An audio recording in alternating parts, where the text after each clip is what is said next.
Hello, good day.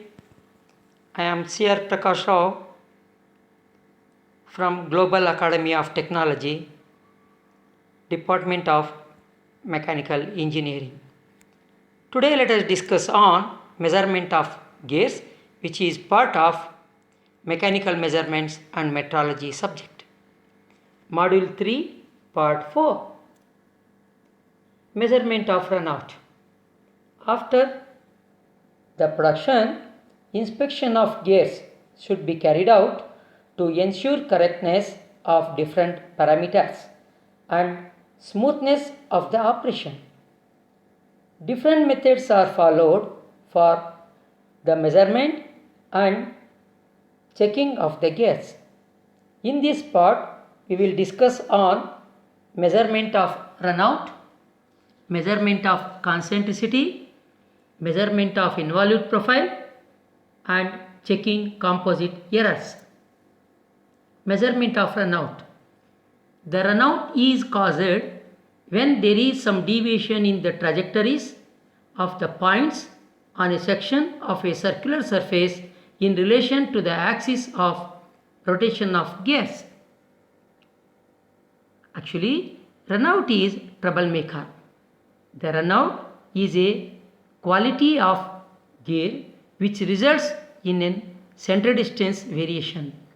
As long as runout does not cause loss of backlash, it will not damage the functioning of the gear, which is designed to transmit smooth motion under load from one shaft to another. Runout of a gear can be measured with a dial test indicator over a cylindrical pin or ball placed in each tooth spaces around the gear and taking the largest difference among the reading. The runout measurement is used to ensure correct backlash and minimum variation of rotary motion.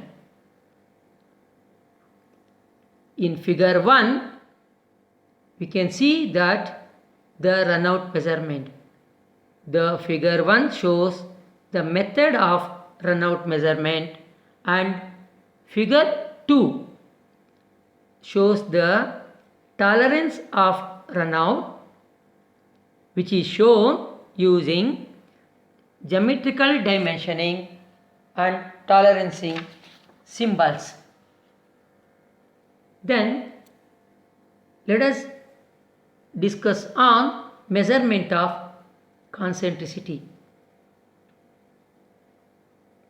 Concentricity is sometimes referred to as coaxiality, the measurement of a midpoint axis to a datum axis is referred to as concentricity.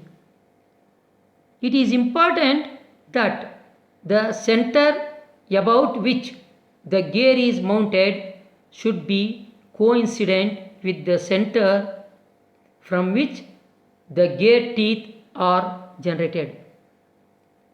The concentricity of the gear may be checked by mounting the gear between centers of concentricity measuring unit as shown in the figure, which consists of dial stop, spindle, dial gauge stand and dial gauge indicator, and the errors or variation in height can be measured using a special dial gauge.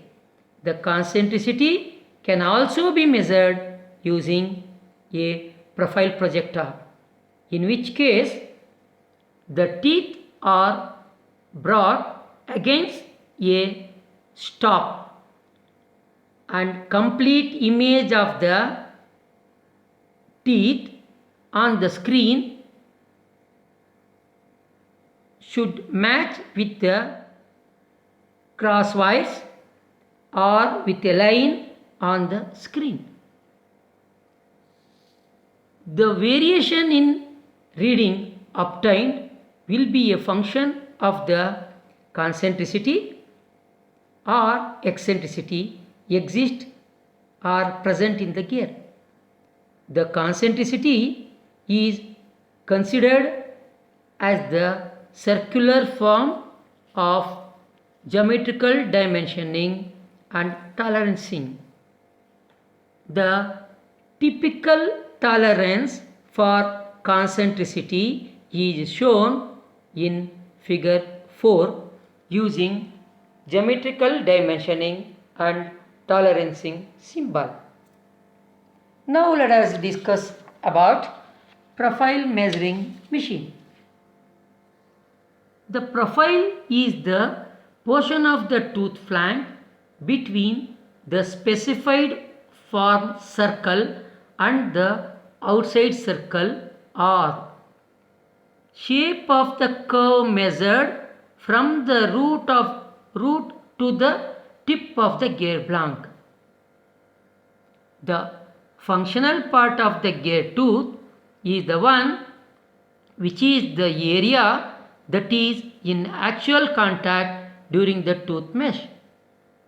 The most commonly used profile for gears is the one known as involute profile. The gear tooth profile measurement can be carried out by various methods. Few examples are profile measuring machine, optical profile projector method. The profile can also be measured using indexing head and height gauge and computer controlled probe scanning method. Let us discuss now about profile measuring machine. The spur gear to be measured should be mounted on the arbor of the machine as shown in figure 5. The probe or feeler is brought into contact with the tooth profile. The arbor assembly can be moved to X and Y directions, that is to and fro as well as crosswise directions, and can be rotated by 360 degrees. The probe or feeler can be moved in Z direction, that is up and down, thereby providing necessary movement to the gear blank, that is X, Y, Z directions as well as rotary motion.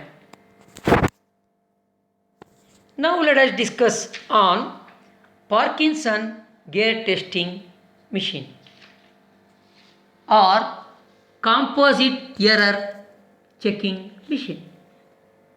The gears are designed and manufactured to obtain motion and power like any other machine parts.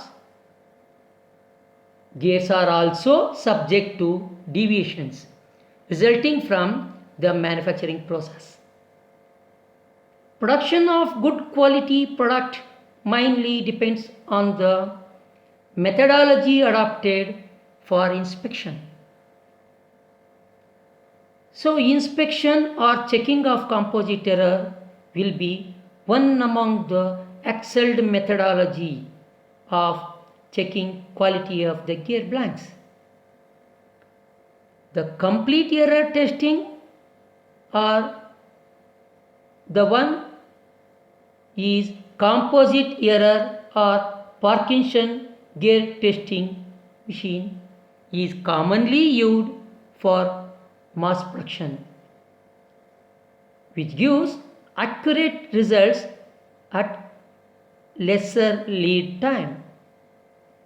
The composite errors are tested on composite error testing machine or Parkinson gear tester as shown in figure 6.